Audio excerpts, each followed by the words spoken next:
IFFK ഒരു 30 വർഷമായി എന്ന് പറയുമ്പോൾ എൻ്റെ മനസ്സിലേക്ക് പെട്ടെന്ന് ഓടിയെത്തുന്നത് കഴിഞ്ഞ 21 വർഷമായി ഞാൻ കാഴ്ച ചെയ്തിട്ട്. അപ്പോൾ അതിനു മുമ്പുള്ള 9 വർഷം ഡെഫിനറ്റായിട്ട് ഞാൻ എത്ര ഫെസ്റ്റിവൽ അതിനു മുമ്പ് കണ്ടു എന്നുള്ളത് എനിക്ക് പറയാൻ പറ്റില്ല. എനിക്ക് തോന്നുന്നു ഞാൻ ഏറ്റവും കൂടുതൽ ഫെസ്റ്റിവൽ കണ്ടിട്ടുള്ളത് ഞാൻ അസിസ്റ്റൻറ്റ് ഡയറക്ടർ ആയിരിക്കുന്ന സമയത്തായിരിക്കാം എന്നുള്ളതാണ്. കാരണം സിനിമ ചെയ്തതിന് ശേഷം അല്ലെങ്കിൽ ഡയറക്ടർ ആയതിന് ശേഷം ഉണ്ടായതിനേക്കാൾ കൂടുതൽ തുടക്കകാലങ്ങളിൽ, അതായത് ഒരു സംഘമായി വരികയും സിനിമയെ സ്വപ്നം കണ്ടിട്ടുള്ള ഒരുപറ്റം ആൾക്കാർ, അതിൽ എനിക്ക് ഏറ്റവും എടുത്ത് പറയേണ്ട രാജേഷ് പിള്ളയെക്കുറിച്ചാണ്.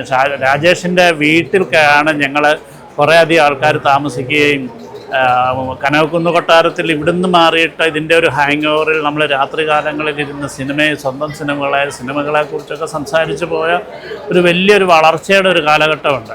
അപ്പം എത്രയോ കാലങ്ങൾക്ക് ശേഷമാണ് ഞങ്ങൾ ഓരോരുത്തരും സിനിമയുടെ മുഖ്യധാരാ സിനിമയിലേക്ക് എത്തുന്നു എന്ന് പറയുന്നത്. അപ്പം ഒരു ഫെസ്റ്റിവൽ, ചലച്ചിത്രോത്സവം അല്ലെങ്കിൽ ആ ഒരു സംസ്കാരം എത്രത്തോളം ഓരോരുത്തരെയും സമ്പന്നമാക്കുന്നു എന്നുള്ളത് ഏറ്റവും വലിയ കാര്യം തന്നെയാണ്.